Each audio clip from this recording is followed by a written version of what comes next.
तर काय म्हणता मित्रांनो, आज जायचं होतं आपल्याला शेगावले. आदेश बी आपल्या रूमवर आला होता. निघालो मग मस्त तयारी वगैरे करून शेगावला जायसाठी. हे अमरावतीचं रेल्वे स्टेशन. आज रेल्वे स्टेशनवर गर्दी तर एवढी होती, माझे लेकरू भारी होतं भाऊ. एवढे जण कुठं चालले होते काय माहित, मला तर वाटते शेगावलेच चालले होते. मग काय आपण तिकीट वगैरे काढून घेतली, निघालो ट्रेन मध्ये बसायसाठी. मग ट्रेन मध्ये बसलो आणि बन्नेराला डबल उतरलो, कारण की आपल्या गावातले मंडळी येणार होते. अमरावती स्टेशन बस सुजल तर तळेगावचे माणसं भेटलेले आहे आम्हाला. आमचा ओम झाला मीना जागा दिली आम्हाला. धन्यवाद तुमचे. हे आमचे पियुष भाऊ डबल दोन दादा. बाकीचे तळेगाव वाले कॅमेरा कसा पडते आम्ही भाऊ पहिला ब्लॉग आहे. हे बाकीचे तळेगावचे ते हे राहिले ते. हे सागर भाऊ ते खोबऱ्यात तेल हे पडला आमचा माणूस, दुकान खाली पडला. जाऊ दे. रेल्वेची सीट पाहता पाहता आमचा माणूस पडला त्याला. आम्ही काय अमरावती वरून तिकीट काढले आणि बन्नेरावरून ट्रेन मध्ये बसत आहे. म्हणजे तुम्ही इलिगल काम करताय तू बाई. काय बाकी भेटू आता शेगाव मध्ये. काहीच इथं प्रेम तू चाललं भावा येते आणि तू सोबत नसल्यावर तुझी आठवण येते भावा. माझा भाऊ, माझा जीव आहे. जय गजानन मित्रांनो. तर आज आपण तर इकडले सगळे भक्ती निवास आता फुल झाले आहे. तर जागा काहीच नाही, तर पाहू आपण आपल्याला आता कुठे झोपासाठी व्यवस्था भेटणार आहे. तर भेटूया अजून पुढे आणखी काय काय होणार आहे. तर बोलो गजानन महाराज की.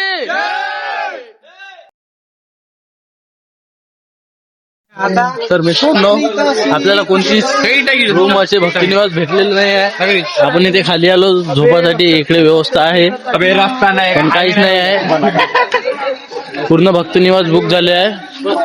तर आज आपल्याला एवढी रात्र इथेच काढावं लागणार आहे. त्यानंतर अजून पुढे आम्ही कुठे जातो सांगते तुम्हाला. ब्लॉग मध्ये बनून राहा.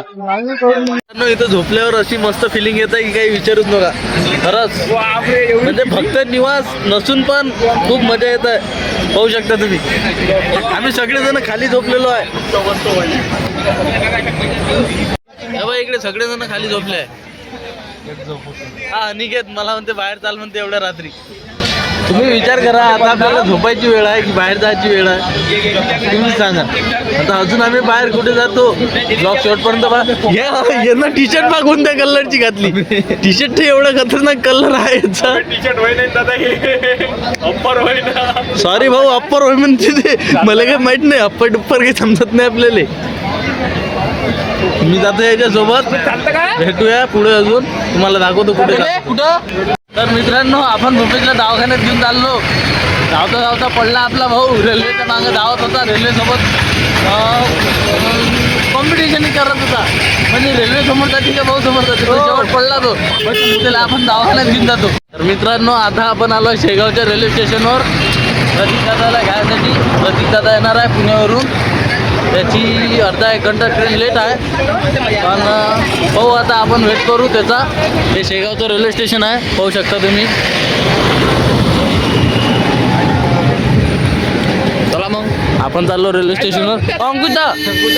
अंकुश दादाला मी आता वाचवलं ट्रकमधून. चला आता तुम्हाला दाखवतो प्रतीक दादा कोण आहे. तर तो पण पुण्याचा एक मोठा ब्लॉगर आहे. तर चला भेटूया. मित्रांनो, आपल्याला नाळवलं. 10-20 रुपयाचा चिवडा 5 रुपयाचाच दिला. नाही मी खातो ना.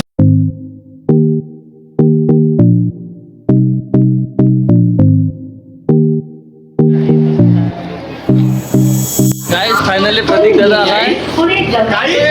तर चला आता जाऊया आपण मंदिराकडे.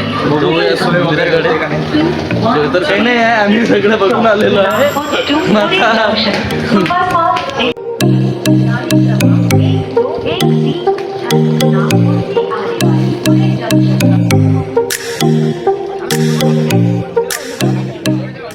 तर मित्रांनो, आपल्यासोबत आणखी आशिष दादा पण आला आहे.